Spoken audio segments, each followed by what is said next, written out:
Sir, Manoj Kumar Varma IPS অফিসারের হাত থেকে মাধবপুরের থানা আজ থেকে উদ্বোধন হয়ে গেছে। সেই থানায় কি কি সুবিধা চলে এক ব্লকে জেনে নেই আমরা। হাতিশালা থানা, ভাঙড় থানা, বোদরা থানা, চন্দনেশ্বর থানা এবং মাধবপুর থানা। কিন্তু পরিকাঠামোর অভাবের জন্য 4টি থানা থেকেই 8টা থানা পরিচালিত হচ্ছিল। শীঘ্রই যেন 8টা থানা তৈরি করা হয়। কারণ আজকের কলকাতা পুলিশের পক্ষ থেকে আজকে এখানে মাধবপুর থানা শুভ উদ্বোধনী অনুষ্ঠান।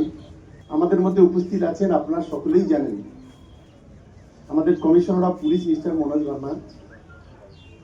সেদিন থেকে শুধু কলকাতা নয়, গোটা ভাঙড়ের যতগুলি পুলিশ স্টেশন আছে একেবারে সমাজ বিরোধী মুক্ত করার জন্য যে মানসিকতা নিয়ে তিনি কাজ করছেন।